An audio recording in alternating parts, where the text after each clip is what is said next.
Adult sex store employees, what is the one thing you secretly judge people for? I used to work at a store that had porn. Just the movies, no accessories, and it was never what the customers were getting that caught my attention, but how they went about it. For example, I had one woman who would come in every Friday wearing a polo featuring the local Catholic school's logo. I made the assumption that she worked there, and every Friday night she would get lesbian porn and say that she was getting it as a funny gag for a sleepover she was having with her friends. I would have never noticed her if she hadn't said anything. I used to earn the bulk of my living from writing erotica and selling it online. It's not that I judge people for it exactly, but the best-selling books were always the most ridiculous ones I could write with the least subtle titles. I ended up spinning off a whole new pen name for one particular fetish, where the stories would take me literally about 4 hours to produce, beginning to end including the cover, because people would eat it up. It's not so much judgment, because everyone's got their kinks, but there's a bit of eye rolling when the stories you're really proud of sell about 4 copies but help. My own penis is trying to get me pregnant. A self-seduction preg fantasy sells enough copies on its own to pay your rent for the next 2 months. No, that's not a real title. No, that's not a fetish I write. Yes, I'm pretty sure that story would absolutely fly off the shelves. My cousin worked at one and told me a story of a guy who would come in once a week, presumably on payday, and spend time looking at a sex doll that according to him is ungodly expensive. Well, after a couple months of this, he finally pulled the trigger and bought it. He never came back in again. Friend of mine worked in an adult store. He would normally have nothing to do, so occasionally I would go in to bring him lunch and we'd look at the funny porn titles, and when a customer came in I'd pretend I was browsing. Once a guy came in inquiring about butt plugs. He wanted to know if they had anything that could meet his size requirements. My friend broadly asked what exactly he meant. The guy replied, well, the biggest thing I managed was a fire extinguisher. No judgment of course, but Christ. Former sex shop employee. Once had my 80-year-old neighbor, lovely little lady, come in and buy hardcore gay bondage porn. Usually Nazi themed. She liked blonde gay men apparently. Currently work in neuroscience, patient facing, and once every 3 months I have a patient who's an old customer come in. We tend to avoid each other when possible.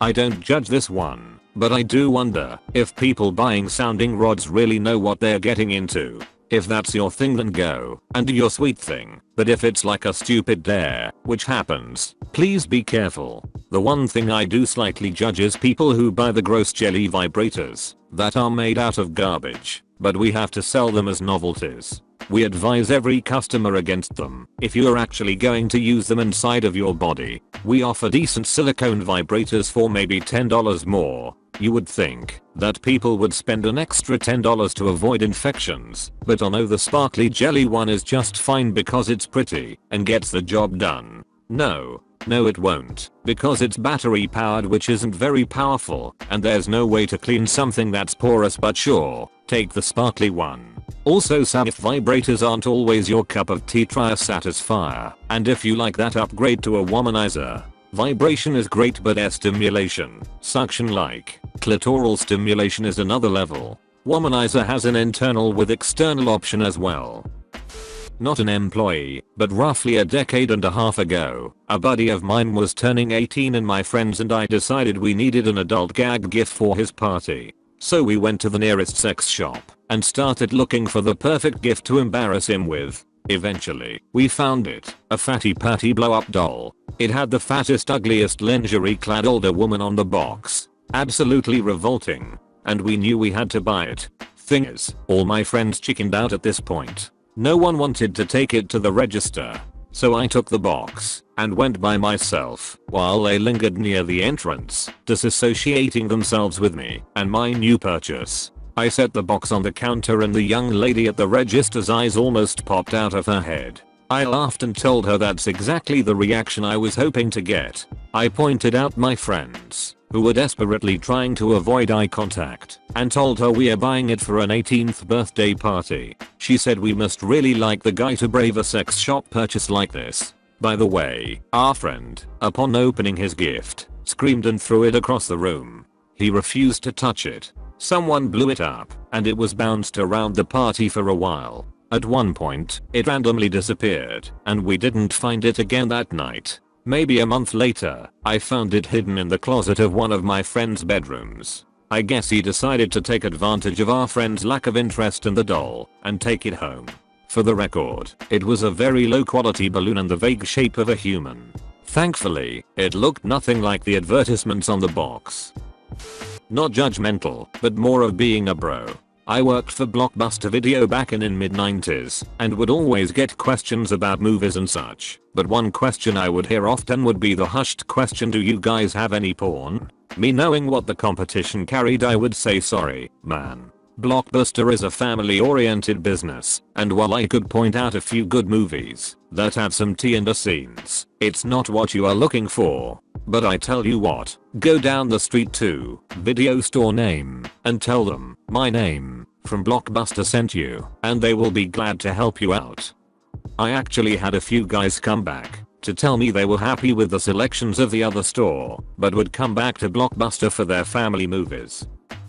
I worked in an adult store for about 4 years. I know anyone I worked with would judge anyone for what they brought, apart from glass pipes, but that's another story. Saying that, what people would steal was always funny. I had one guy shoplift a huge stainless steel dong and then try to come back into the store with it in his pocket. Another guy stole a vibrator and used it in our changing room, so that was an interesting day. Also, penis pumps got stolen every other day. They don't increase your size, by the way. I'm not part of any 12-step programs, but I have family that has been part of the community for over a decade, and I've been to all the picnics, events, and gatherings in the area over the years. At the shop I worked at, we had these little bottles of what was essentially nail polish remover. People would huff them and get crazy high, allegedly when they were peaking orgasm. I would sell lots of them. They went like hotcakes. Well, one day this older gentleman who I know is well known and respected within the community, who boasted a respectable length of sobriety, comes in and orders them without looking at who I was. When I fetched the bottles, he gave me this look of complete shock and horror. I had just started working there a month or two before, and it looked like he was used to just running in, grabbing his nail polish remover and getting out. But that deer in the headlights look lasted quite a while before I finally signaled that I wasn't going to out him to his 12-step community. That was all on him and his conscience. I was working in an adult shop after all. I've seen weirder shit. One guy was in town having an affair with someone's wife while the husband was out of town. He bought one of those mold your own cock dildos to leave her as a gift when their weekend together was over. I also had a guy who could barely walk come in and ask me on my very first day if we sold VHS, which, it turns out, we did. Not an employee, but I buy a lot of product. Cashiers, we can tell when you're judging, lol. I think the worst one was that I once bought a bright pink latex mask that looked like a pig's head for my husband. Think puppy player hoods, just another animal, big snout and everything.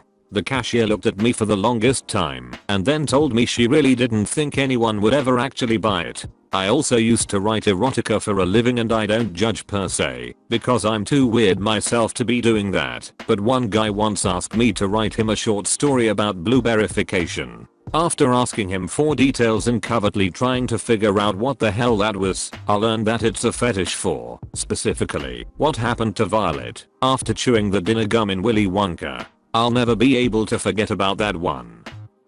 Not a sex shop employee, but I do have stories that friends have told me which are coming up. I used to work in a supermarket, and guys would buy condoms and all lube from time to time. But 9/10 times, they'd put it on the conveyor belt, grab a random magazine to cover it, grab a Coke from the drink fridge and a chocolate bar. They would pay and scurry out. Once I saw a guy WQLK out, stop at the bin outside, pull the condoms out, and bin the bag with everything else. A shame really. I could have read that trash mag and had the Coke and Choxy bar on my break. But I didn't get the embarrassment. Better to be safe. I mean, I didn't buy condoms there, but that was because I worked there and figured that was an acceptable excuse. I have a friend who works in a sex shop. Similar thing. She didn't judge. She said it was boring after a while. She said if anything, she judged people on certain things like, if an 18 years old comes in and is immature, it's an age thing, but if a 40 years old plus comes in and laughs and points boobies, she judges. Another friend works in a gay sex venue. Guys turn up, pay a fee, and are given a key and a towel. They nude up, lock up their stuff and wander through mazes and rooms hoping to meet a non-men to get their rocks off. There are rooms playing porn. Workers usually stay around the office area, but occasionally have to go refill the free condoms, fix the TVs playing porn, etc. except the workers are fully clothed. My friend says he is occasionally hit on by those who don't know better, but he judges them. I currently work at an adult store. We sell sex toys. The only thing I judge people for is when they say they don't want to buy lube because they use coconut oil, or they say they don't need toy cleaner because they want to use normal dish soap. I try to explain that coconut oil is not great to be using as lube and that soap breaks down silicone, and they don't listen. What can I do though? I guess they like yeast infections? Story from a friend. The adult shop is located within 15 minutes walk of a high school. I went to this high school. Once you find the adult shop, it quickly becomes a goal to get in there and shop around. Many students much too young try to get in regularly. It then becomes a race of birthdays. The day someone turns 18, they're waiting at the front door of the shop before they open. The story. My friend who worked at the adult shop had to the principal on speed dial because often he couldn't get the students out of the shop and didn't want to involve police. He remembers one of the groups was especially difficult to get out and the principal threatened to call the cops. To my friend's surprise, the following day the same group walked into the store. He called the principal and the group left. My friend later saw multiple posters around the streets, and presumably around school, of a picture of the principal going into the adult shop stating they see him go in there all the time. I can only assume this was an attempt to get him fired. Not sure if it worked. I used to work in an adult store and we always provided a little handout about how to clean the toys with every purchase. I didn't judge people for not taking it in general. You can look that up online or you may already know what you're doing. But I totally judged the people who snorted and made a ride do shower, comment. It was surprisingly commonplace for people to think it was a stab at their personal hygiene. Fine. Keep your fleshlight gross and crusty then. Enjoy the infection. I don't judge anyone for buying anything because everyone has their own kink and I think that's fine. But I do judge people who are judgy themselves or rude to me. I do have a fun story, though, and I like to set the scene, so be prepared. I didn't work in an explicit sex shop, but I worked in a head shop with a sex section in the back. All my ridiculous work stories come from this section. One day an older Caucasian couple came in, probably in their 40s or 50s, and they asked to check out the back section. The man was skinny, wearing a white cowboy hat, a white long-sleeved collared shirt with a barlow tie, tucked into boot-cut jeans with a huge longhorn belt buckle and brown cowboy boots that went up to his knees. He had white hair and white mustache and beady blue eyes under white bushy eyebrows. The woman was a little rounder, blonde shoulder-length hair with bangs, wearing a short-sleeved denim dress with a brown belt and short cowgirl boots. I asked if they were interested in anything in particular and the man asked about toys. All of our sex stuff was in those glass display cases with glass shelves you normally see pipes in. So I directed him to the cabinet that housed our meager toy collection, with the bottom shelf housing our 5 dildos. That's it. And they were all weird dildos. If you ever come into my smoke shop looking for a specific dildo, odds are that you are not going to find it. The first piece was a banana that unsheathed into a penis. The second piece was a vibrating pickle thing called the jerkin gherkin. In the middle I like to place this giant 20-inch straight line double-ended dildo a la Requiem for a Dream. The fourth piece was a pink plastic 6-inch plain vibrator, and in the corner was a purple double-sided strap-on with a harness, angled for a woman, to use on a man. Interestingly, the man's eyes lit up when he noticed the strap-on. He had me pull it out of the case so he and his wife could inspect it. After some quiet deliberation that I tried to not overhear about it being big enough and a good shape, the man raised his voice and told me that he wanted that, but in black, or flesh, or maybe a color that isn't so gay. I had to bite my tongue and tell him that that was the only one in stock in my best professional customer service voice. Dude, I might have been a 20-year-old stoner chick, but you me and your wife knew exactly what you were going to use it for, and at that point the color purple wasn't going to make it any less gay. I then informed him that he could look online, because our stock mostly centers around glass, but he didn't want a paper trail. In the end I had to special order him a not gay black double-sided dildo that was an inch or two longer than the one in the store that they could pick up the next week. They paid in cash. I have nothing against display or gaze or ramming whatever you want up your ass. That doesn't warrant a doctor visit, but this man was so judgy. Like and subscribe for more Reddit videos.